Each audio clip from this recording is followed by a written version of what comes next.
तो चलिए आज का हमारा टॉपिक रहेगा संवैधानिक विकास। ठीक है, इस टॉपिक में हमको क्या क्या पढ़ना है। देखो, कंपनी जो है सबसे पहले भारत में आई थी और कंपनी ही भारत में शासन संभाल रही थी। लेकिन ऐसी क्या परिस्थितियां आई कि कंपनी से जो शासन है वो हटा करके ब्रिटिश सरकार ने अपने अंडर में किया। ठीक है, और उन विभिन्न घोषणाओं के माध्यम से, विभिन्न एक्ट के माध्यमों से उन्होंने क्या किया, कंपनी को रेगुलेट किया। ठीक है, और उन्हीं एक्ट के माध्यम से संवैधानिक का क्या हुआ, विकास हुआ संविधान का।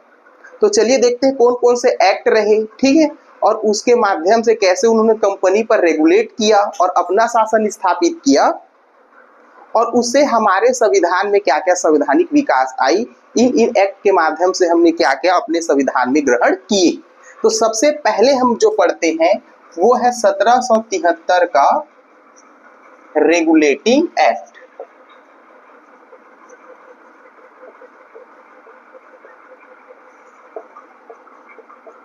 Regulating act 1773।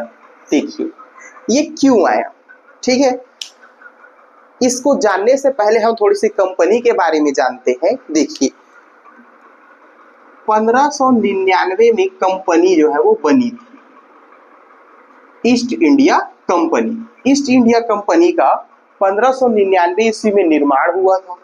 ठीक है, 1600 में जो महारानी एलिजाबेथ है, एलिजाबेथ प्रथम के द्वारा जो है वो पूर्व के साथ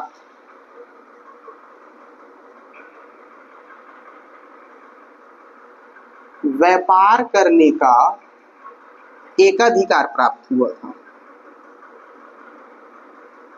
अब पूर्व कहने का मतलब उस समय जो है, जो एशिया का क्षेत्र था, जैसे कि उसमें आता था भारत, आता था चीन, पाकिस्तान, अफगानिस्तान, इंडोनेशिया, ये सभी कंट्रीज आते थे। तो पूर्व के साथ व्यापार करने का एकाधिकार ईस्ट इंडिया कंपनी को प्राप्त हुआ था।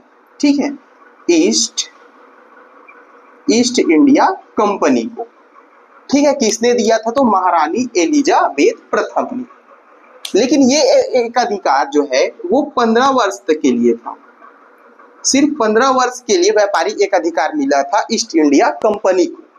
लेकिन 1609 ईस्वी में जेम्स प्रथम के द्वारा इसको अनिश्चित काल के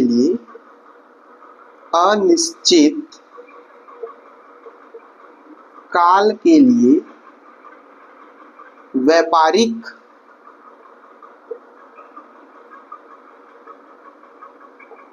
एकाधिकार मिल गया। व्यापारिक एकाधिकार मतलब इंग्लैंड की कोई भी कंपनी पूर्व के साथ जा करके व्यापार नहीं कर सकती थी, सिर्फ ईस्ट इंडिया कंपनी ही व्यापार कर सकती थी। ये होता है एकाधिकार का मतलब। तो एकाधिकार ये देखिए, ये 1609 ईस्वी में मिला ईस्ट इंडिया कंपनी को, और ये एकाधिकार 1813 तक जारी रहा था, और 1833 में ये एकाधिकार को पूर्ण रूप से समाप्त कर दिया गया। तो विभिन्न चरणों में हुआ। कैसे, अब यहाँ तक हम देखेंगे कि कैसे जो है ब्रिटेन सरकार ने कंपनी के एकाधिकार को समाप्त करके अपना अधिकार सुनिश्चित किया और भारत को अपना उपनिवेश बनाया। कैसे भारत में विभिन्न गतिविधियों के माध्यम से राजस्व एकत्रित किए, विभिन्न राज्यों को हड़पा, सहायक संधि के माध्यम से, हड़प नीति के माध्यम से, वो सब चीज देखेंगे। ठीक है, तो यहाँ तक बात क्लियर हुआ। कंपनी बना था 1599 में। 1600 में महारानी एलिजाबेथ के द्वारा पूर्व के साथ व्यापार करने का एकाधिकार मिला था, लेकिन ये एकाधिकार मात्र 15 वर्ष के लिए था। लेकिन जेम्स प्रथम उसको 1609 ईस्वी में अनिश्चित काल के लिए बढ़ा देते हैं, और ये आगे चल के हम एक्ट के माध्यम से पढ़ेंगे। ठीक है, ये आगे और चर्चा होगी। ठीक है, तो चलिए देखते।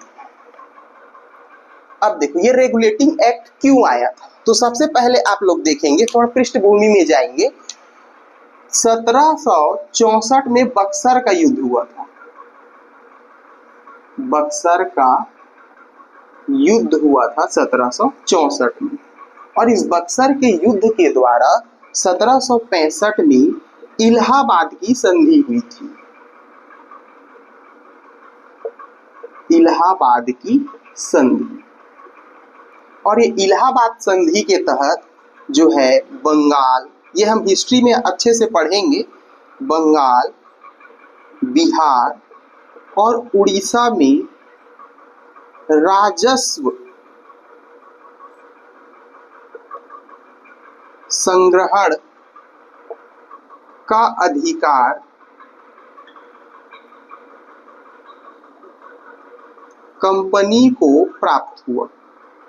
ठीक है, मतलब बंगाल, बिहार और उड़ीसा में राजस्व वसूली का अधिकार मिला किसको? कंपनी। ठीक है, साथ ही साथ पूर्व के साथ व्यापार करने का भी एक अधिकार प्राप्त था।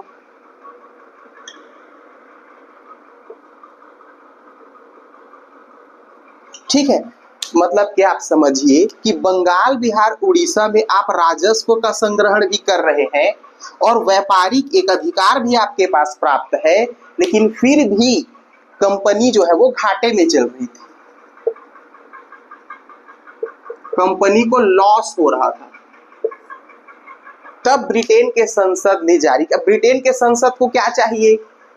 मौका चाहिए, ठीक है, कि वो कैसे कंपनी के ऊपर शासन करे। ठीक है, तो उनको मौका मिल गया कि इतने सारे अधिकार देने के बावजूद कंपनी कैसे घाटे में जा रही है। फिर ब्रिटेन के संसद के द्वारा रेगुलेटिंग एक्ट आया था। Is that clear? क्यों आया था ये मैंने बताया। अब देखते हैं कि इस रेगुलेटिंग एक्ट में क्या था। ठीक है, ये वैसी एक तालिका होती थी जिसमें शासन प्रशासन कैसे होगा ये सब लिखा हुआ होता था, जिसको फॉलो करना होता था। ठीक है, अब देखते हैं रेगुलेटिंग एक्ट में ब्रिटेन संसद के द्वारा क्या क्या निर्देश दिए गए थे। तो देखिए, सबसे पहले हमने पहला पॉइंट इसमें देखेंगे, ये क्यों आया था? क्योंकि कंपनी लॉस में चल रही थी। यहाँ के जो कर्मचारी थे वो क्या कर रहे थे? निजी व्यापार कर रहे थे, भ्रष्टाचार कर रहे थे, इस वजह से। तो सबसे पहले वहीं से देखते उनके लिए क्या किया गया। तो कर्मचारियों को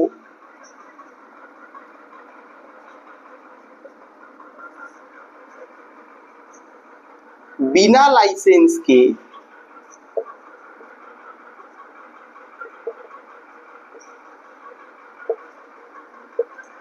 निजी व्यापार करने पर प्रतिबंध लगाया गया। तो पहला चीज तो ये किया गया। ठीक है, दूसरा इसी में आप लोग याद रखिएगा कि कर्मचारियों के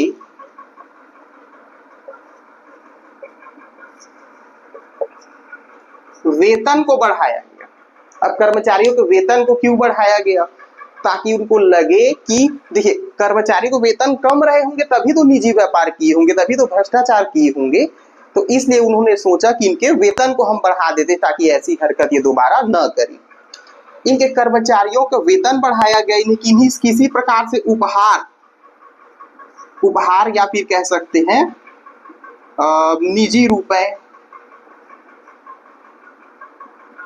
निजी रुपए किसी से लेने का अधिकार नहीं था, किसी से प्राप्त नहीं कर सकते थे। ठीक है, किसी भी भारतीयों से ये निजी उपहार भी या फिर निजी रुपए मतलब कि निजी व्यापार पूर्णतः से रोक लगा दी गई थी कर्मचारियों के ऊपर। तो इससे आप ये वाली पॉइंट याद कर पाएंगे, क्यों आया था और उसके लिए क्या किया गया। अब अगला चीज हम लोग को ज्ञात करना है, कोड ऑफ डायरेक्टर के बारे में थोड़ा सा जानते हैं। देखिए, code of director that means निदेशक मंडल। निदेशक मंडल, इस निदेशक मंडल में 24 सदस्य होते थे जो कंपनी के लिए नियम बना रहे थे। इससे पहले, इज दैट क्लियर? ये कंपनी के लिए नियम बनाते थे। ठीक है, किस मामले पर? तो ये नियम बनाते थे व्यापारिक और राजनीतिक। व्यापारिक और राजनीतिक दोनों मामलों पर ये जो कोड ऑफ डायरेक्टर है, जो निदेशक मंडल है, वो नियम बनाती थी कंपनी के लिए। ठीक है, इसमें 24 सदस्य होते थे, इसमें से 18 सदस्य का जो चुनाव है वो कंपनी के, ईस्ट इंडिया कंपनी के जो अंशधारक थे वो करते थे, ठीक है। और 6 सदस्य का चुनाव जो है वो ब्रिटिश संसद करती थी या सम्राट करती थी, ब्रिटिश संसद या सम्राट के द्वारा किया जाता था, ठीक है। अब ये लोग इसका कैसे इलेक्शन कराते थे, देखिए इससे पहले जो कंपनी के अंशधारक थे वो 500 पाउंड के अंशधारक को एक वोट देने का अधिकार होता था, 500 पाउंड के अंशधारक को। लेकिन इस अधिनियम में ये कहा गया कि जो 1000 पाउंड अंशधारक रहेंगे उनको एक वोट देने का अधिकार दिया जाएगा, जो 3000 पाउंड के अंशधारक रहेंगे उनको 2 वोट देने का अधिकार रहेगा, और जो 6000 पाउंड के अंशधारक रहेंगे उनको 3 वोट देने का अधिकार रहेगा। मतलब जितना ज्यादा शेयर रहेगी उनकी कंपनी में उतना ज्यादा उनको वोट देने का अधिकार रहेगा। Is that clear? इसमें क्या हुआ, तो हमने कोड ऑफ डायरेक्टर के बारे में पढ़ा कि इसमें 24 मेंबर होते थे जिसे निदेशक मंडल कहते थे। ये कंपनी के व्यापारिक और राजनीतिक मामलों पर नियम बनाते थे। इसमें फिर 18 सदस्य जो है वो कंपनी के अंशधारक जो है वो सेलेक्ट करते थे मेंबर को, और जो 6 सदस्य वो ब्रिटेन संसद के द्वारा निर्धारित होता था, और जितना ज्यादा इन लोगों का अंशधारक होता था उतना ज्यादा ये वोट देते थे। अगला पॉइंट हमको याद रखना है इसके बारे में, देखिए रफ कर रहा हूं मैं, इसको आप लोग नोट कर लीजिएगा, ठीक है। देखिए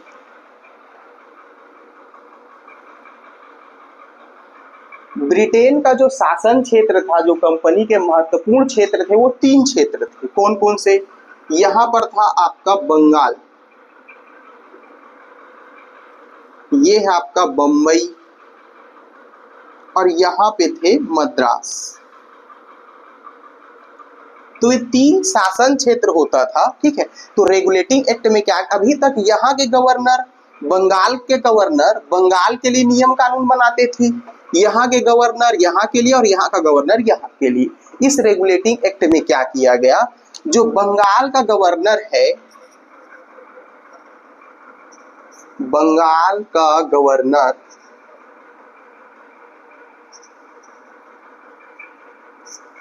बंगाल का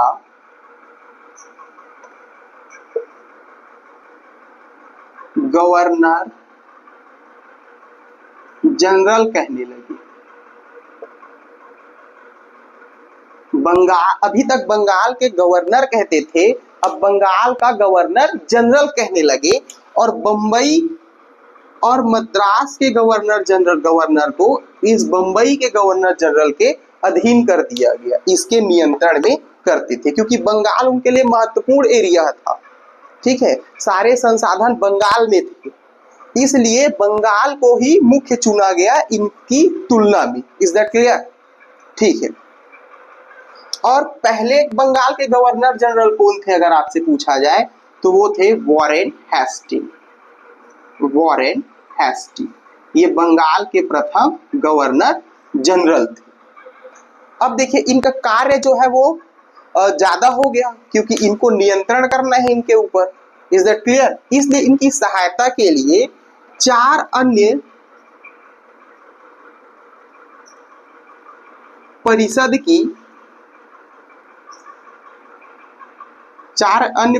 की नियुक्ति की गई इनकी सहायता के लिए, सहायक गवर्नर जनरल कहा गया। इन चारों के नाम देख लीजिए। मानसन, इसको पूछा जाता है, याद रखिएगा। मानसन, फ्रांसिस,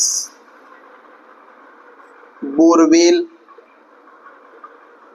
और क्लेवरी।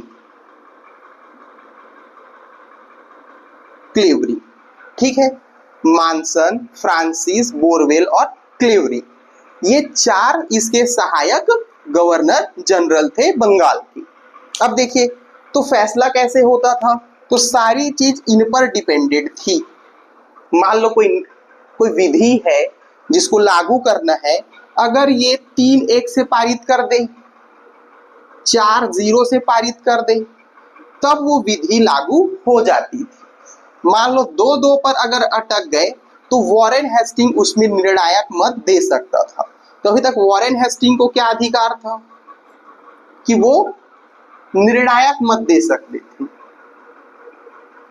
निर्णायक वोट दे सकते थे अगर 2-2 के बराबरी में हो तो, लेकिन इनको वीटो पावर नहीं था।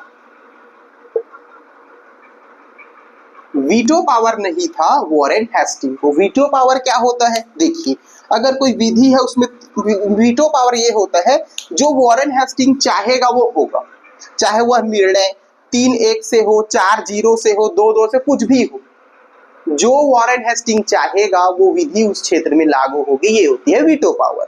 तो इस समय वॉरेन हेस्टिंग को वीटो पावर नहीं था, उनको इन सदस्यों के द्वारा ही शासन प्रशासन संभालना पड़ता था, लेकिन निर्णायक मत दे सकते थे 2-2 के बराबर में अगर कोई निर्णय रहेगा तो। Is that clear? तो ये हमने देखा गवर्नर जनरल के बारे में। इसको हम कह सकते हैं कि केंद्रीकरण की प्रक्रिया अपनाई गई। कौन सी प्रक्रिया? केंद्रीकरण की प्रक्रिया। तो आपसे पूछा जाता है कि केंद्रीकरण की प्रक्रिया कब अपनाई गई, तो ये देखिए इस बंबई और ये मद्रास को बंगाल के अधीन कर दिया गया, यही तो केंद्रीकरण की प्रक्रिया है। Is that clear? बन जाएगा। बंगाल के प्रथम गवर्नर जनरल पूछेगा वॉरेन हेस्टिंग की अन्य 4 सहायक निर्णायक मत दे सकता था, वीटो पावर की शक्ति उनके पास नहीं थी। Is that clear? तो ये हमने देखा बंगाल के गवर्नर जनरल और केंद्रीकरण की प्रक्रिया के बारे में। अब देखते हैं इस 1773 के रेगुलेटिंग एक्ट के तहत 1774 में कलकत्ता में सुप्रीम कोर्ट की स्थापना की गई। स्थापना का प्रावधान देखिए, प्रावधान आया किसमें था? 1773 के रेगुलेटिंग एक्ट में, लेकिन सुप्रीम कोर्ट बना कब? 1774 में। कहा? कोलकाता पर। Is that clear? अब इसके मुख्य न्यायाधीश कौन थे? ये कलकत्ता दैट मीन्स बंबई में ही, सॉरी बंगाल में ही, ठीक है, बंगाल में है कलकत्ता। तो इसके मुख्य जो न्यायाधीश है, मुख्य न्यायाधीश थे एलिजा एम्पे, एलिजा एम्पे, और इनके सहायता के रूप में 3 अन्य न्यायाधीश थे, ठीक है, चैम्बर्स, हाइड और लेमिंस्टर। ये भी पूछा जाता है। इनके सहायता के रूप में 3 अन्य न्यायाधीश थे और गवर्नर जनरल में सहायता के लिए अन्य 4 गवर्नर जनरल थे। Is that clear? ठीक है, तो ये थे सुप्रीम कोर्ट की स्थापना। मुख्य जो न्यायाधीश है वो एलिजा एम्पे थे। अच्छा, ये जो न्यायाधीश न्यायालय बना था ये अभिलेख न्यायालय के रूप में था। अभिलेख न्यायालय, अभिलेख न्यायालय कहने का मतलब ये था, देखिए अभी भी हमारा जो सुप्रीम कोर्ट है वो अभिलेख न्यायालय के रूप में है। अभिलेख न्यायालय के रूप में मतलब इसमें 2 चीजें हमको याद में रखना है कि आप न्यायालय के निर्णयों का अवहेलना नहीं कर सकते।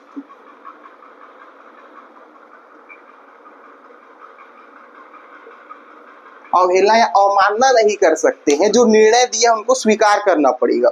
अगर आप उनके निर्णयों का अवहेलना कर रहे हैं तो आपको दंड दिया जा सकता है। ये होता है अभिलेख न्यायालय।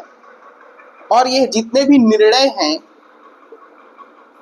वो कानून के रूप में बन जाएंगे, कानून के रूप में सुरक्षित रहेंगे। कैसे? देखिए, एक सुप्रीम कोर्ट, उसके नीचे हाई कोर्ट रहता है। तो मान लो कोई निर्णय, कोई केस ऐसा आ गया है जिसमें सुप्रीम कोर्ट ने निर्णय सुनाया है और वैसा ही सेम केस आ गया है हाई कोर्ट में, तो सुप्रीम कोर्ट में जो निर्णय सुनाया गया था उसी को आधार मान के हाई कोर्ट के जो मुख्य न्यायाधीश हैं उनको निर्णय सुनाना पड़ता है। ठीक है, तो इसी को कहते हैं हम लोग अभिलेख न्यायालय। Is that clear? जब हम सुप्रीम कोर्ट पढ़ेंगे या हाई कोर्ट पढ़ेंगे तब इस बात को हम लोग फिर से आपको बताएंगे। Is that clear? तो हम लोग देखे हैं सुप्रीम कोर्ट की कैसे स्थापना हुई, ठीक है। तो रेगुलेटिंग एक्ट यही से खत्म हो जाता है। ये पहला ऐसा एक्ट था जो कंपनी को रेगुलेट करने के लिए आया था, ठीक है। केंद्रीकरण की प्रक्रिया अपनाई, जिसमें से हमने देखा था ना कि यहाँ पर बंगाल, बम्बई और मद्रास था, तो इन दोनों को जो है बंगाल के अधीन कर दिया केंद्रीकरण की प्रक्रिया। कोड ऑफ डायरेक्टर के बारे में पढ़े, ठीक है, गवर्नर जनरल्स के बारे में हमने पढ़े। तो ये था हमारा रेगुलेटिंग एक्ट। लेकिन इस रेगुलेटिंग एक्ट में कुछ कमियां थी। कमियां कैसे? आपने बना दिया सुप्रीम कोर्ट और आपने बनाया क्या, गवर्नर जनरल +4 जो इसके सदस्य थे। अब इनके न्याय क्षेत्र आपने विभाजित नहीं किए थे। जैसे कि गवर्नर जनरल और उसके काउंसिल क्या करते थे, राजस्व का संग्रहण करते थे। जब ये राजस्व का संग्रहण करते थे जनता से मनमाने रूप में, तो जनता कहाँ जाती थी, जनता चली जाती थी सुप्रीम कोर्ट। और सुप्रीम कोर्ट फिर इनके कार्यों में क्या देने लगा, दखल अंदाजी देने लगा, ठीक है। तो चाहते ही थे पैसा कमाना और अपने सुप्रीम कोर्ट बना दिए है। तो एक ये समस्या आने लगी सुप्रीम कोर्ट और गवर्नर जनरल के बीच कि इनके न्याय क्षेत्र विभाजित नहीं थे। और क्या समस्या आने लगी कि इस रेगुलेटिंग एक्ट में कि जो आम जनता थी, जो हिंदू थे और मुस्लिम्स थे,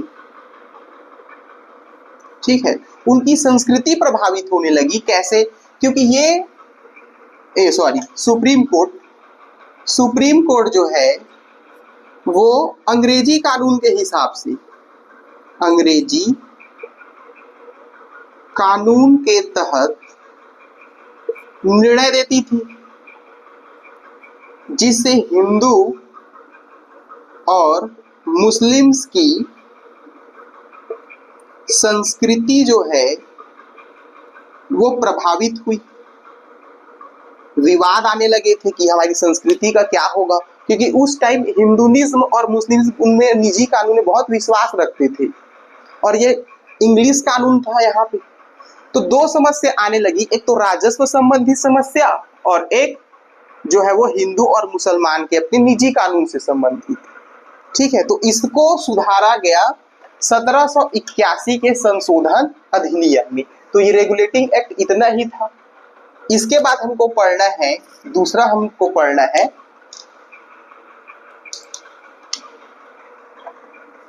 1781 का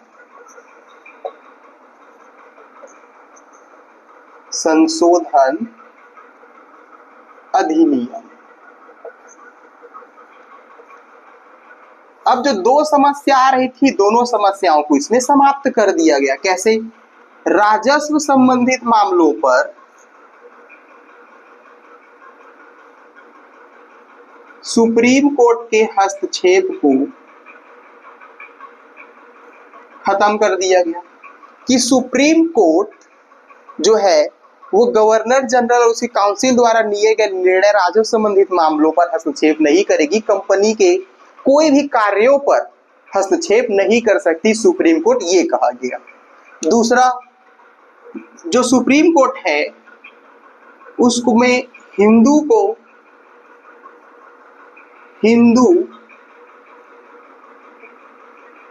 निजी कानून के तहत और मुस्लिम्स को मुस्लिम कानून के तहत निर्णय देने के लिए बाध्य किया गया। तो ये 1781 का संशोधन अधिनियम एक्चुअल में 1773 के रेगुलेटिंग एक्ट में जो कमियां थी उसको दूर करने के लिए लाया गया था। ये दो कमियां थी और ये दोनों कमियों को इसके तहत समाप्त कर दिया गया। Is that clear? अब हमको आगे जो पढ़ना है वो पढ़ना है 1784 का पिट्स इंडिया एक्ट अधिनियम।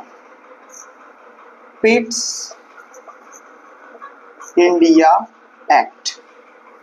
ठीक है, अभी तक हमने 1773 के बारे में पढ़ा, फिर 1781 में उसकी कमियों को दूर करने के लिए आया था। अब 1784 में पिट्स इंडिया एक्ट आया था। इसमें अभी तक अभिलेखों में क्या था, जो देखिए कंपनी जो जो क्षेत्र जीतती थी उसको कहते थे कंपनी अधिकृत क्षेत्र। अभी तक कंपनी ही शासन कर रही थी और कंपनी भारत में जो जो क्षेत्र विजित कर रहा था युद्ध के माध्यम से, हमने देखा बक्सर के युद्ध, प्लाची के युद्ध में, ठीक है, अनेकों उन्होंने युद्ध लड़े और क्षेत्र विजिट किए, तो इन क्षेत्रों को कहा जाता था कंपनी अधिकृत क्षेत्र। लेकिन पिट्स इंडिया एक्ट में उस क्षेत्रों को कहा गया ब्रिटिश अधिकृत क्षेत्र। ब्रिटिश अधिकृत क्षेत्र कहा गया। ठीक है, इज दैट क्लियर? मतलब कंपनी ये, मतलब कि ब्रिटिश सरकार ये दर्शा रही है कि भाई तुम्हारा शासन नहीं है, हम तुम्हें सिर्फ व्यापार के लिए भेजे हैं। ठीक है, शासन करना हमारा काम है। तो धीरे धीरे क्रमबद्ध तरीके से वो कंपनी का शासन समाप्त कर रही है। यही है संवैधानिक विकास। अभी तक यही चला जाएगा कि कैसे उन्होंने कंपनी के शासन को समाप्त किया और अपना शासन प्रारंभ किया। तो ये उनमें से एक महत्वपूर्ण बात थी। अब सबसे इंपॉर्टेंट जो पिट्स इंडिया एक्ट में है, यहाँ पर द्वैध शासन आया। द्वैध शासन, द्वैध शासन कैसे, तो इसको देखिएगा। अभी तक हमने क्या कहा, ये कोड ऑफ डायरेक्टर होती थी जो व्यापारिक और राजनीतिक मामलों पर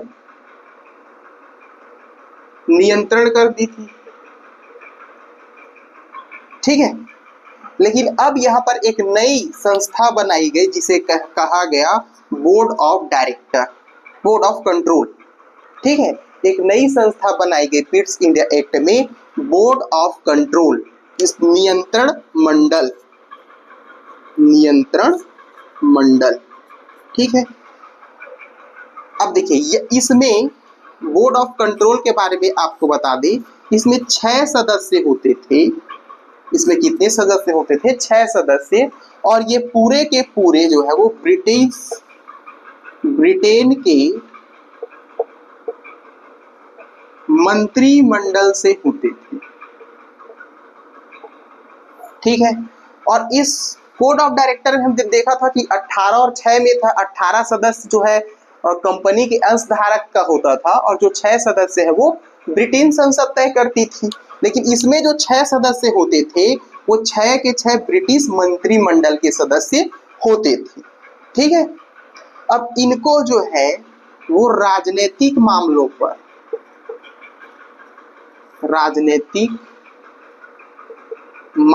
पर नियंत्रण करने का अधिकार मिला।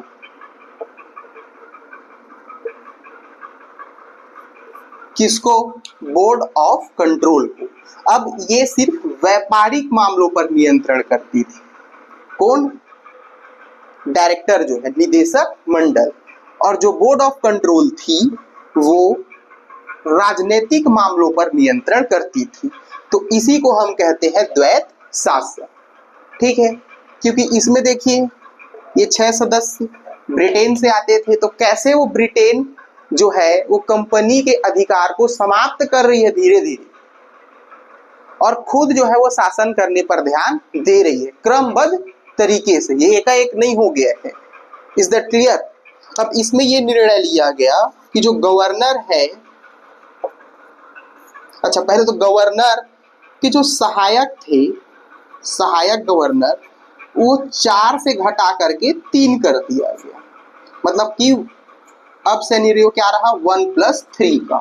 एक मुख्य गवर्नर जनरल और उनके साथ 3 अन्य सहायक गवर्नर जनरल। और इन 3 सहायक गवर्नर में से एक था commander in chief. Commander in chief होता था। ठीक है, मतलब कि सेनापति, सेना प्रमुख। Is that clear? ये होना था गवर्नर जनरल में।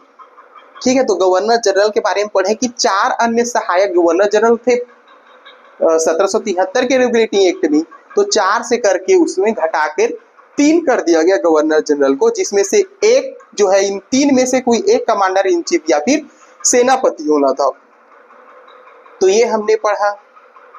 अच्छा, एक ये था कि ये गवर्नर जनरल युद्ध या संधि के लिए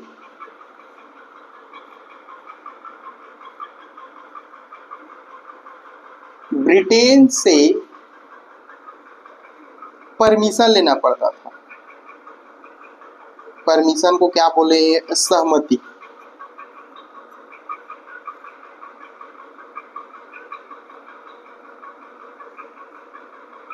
ठीक है, एक ये किया गया कि अब कोई भी राजाओं से अगर आप संधि समझौता कर रहे हैं तो ब्रिटेन के सहमति से ही आप करेंगे। ये देखिए, राजनीतिक मामले किसके अंडर में है?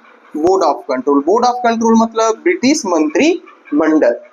तो कोई भी अगर संधि समझौता, कुछ युद्ध कर रहे हो तो ब्रिटिश मंत्रिमंडल के सहमति से ही आप कर सकते हैं। ये निर्देश दिया गया पिट्स इंडिया एक्ट में गवर्नर जनरल को।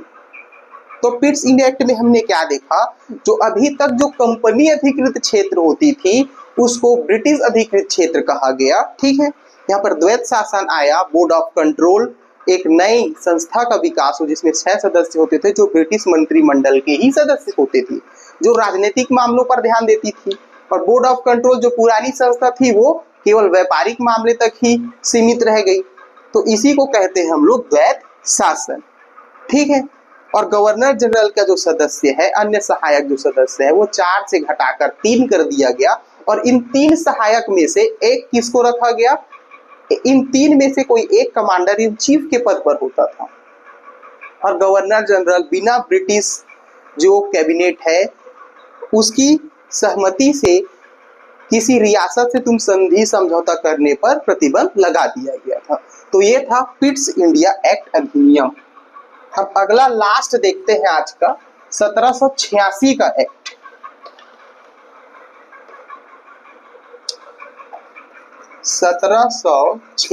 का एक्ट,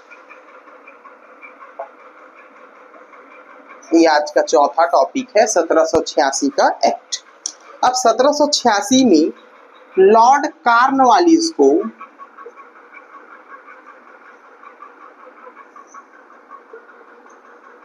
बंगाल का गवर्नर जनरल बनाना था।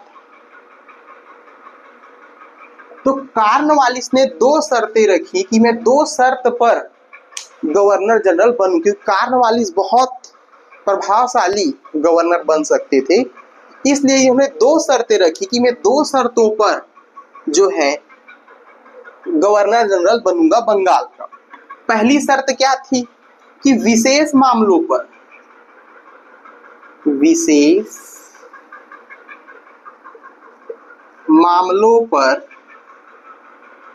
काउंसिल दैट मींस जो अन्य 3 सहायक सदस्य थे उनको काउंसिल कहा जाता था। काउंसिल के निर्णयों को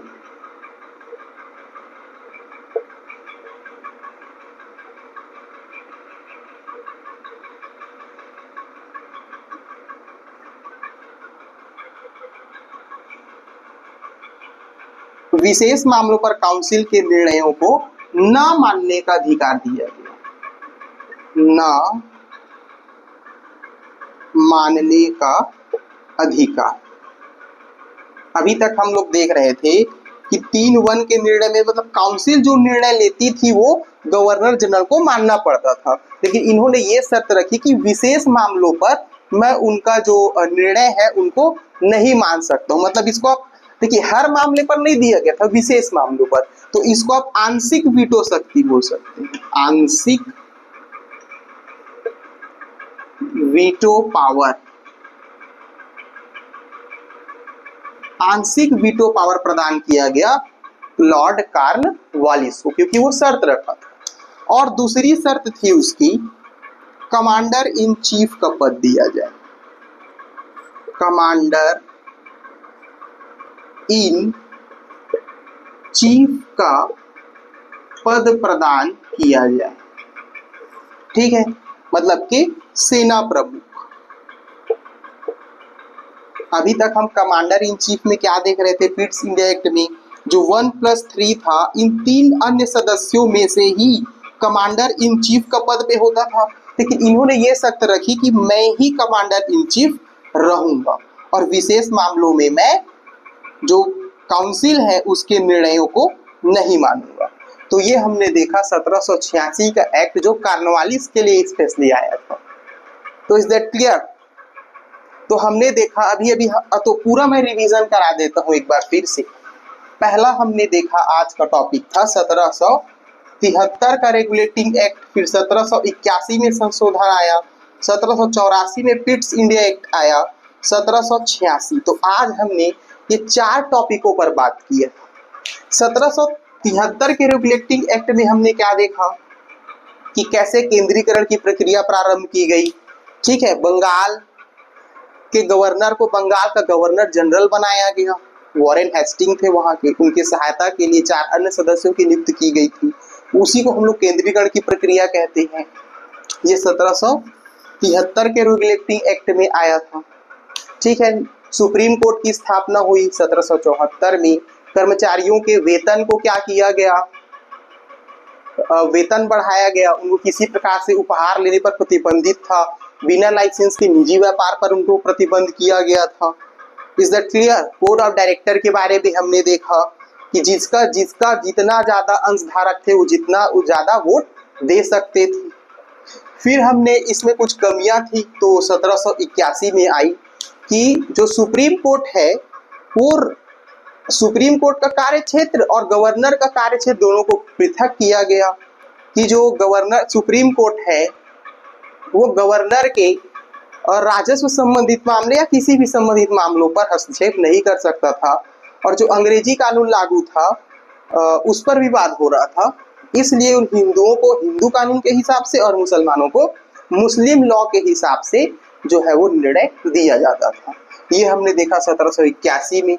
1784 पिट्स इंडिया एक्ट, इसमें द्वैत शासन आया। ठीक है, कंपनी क्या कर रही है, ब्रिटिश संसद क्या कर रही है, धीरे धीरे कंपनी के शासन को समाप्त कर अपना वर्चस्व ला रही है धीरे धीरे। उसी के तहत इन्होंने द्वैत शासन लाया जिसमें एक नई संस्था बनाई गई, बोर्ड ऑफ कंट्रोल। ठीक है, इसमें 6 सदस्य होते थे जो ब्रिटिश कैबिनेट के सदस्य होते थे, जो राजनीतिक मामलों पर नियंत्रण करती थी।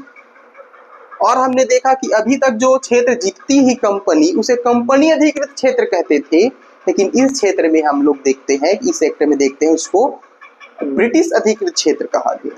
फिर हमने 1786 में देखा, एक खास करके लिए कार्नवालिस के लिए आया था, वो 2 शर्तें रखा था कि मैं तभी बंगाल का गवर्नर जनरल बनूंगा जब मुझे कमांडर इन चीफ का पद दिया जाए और विशेष मामलों पर वीटो पावर दिया जाए।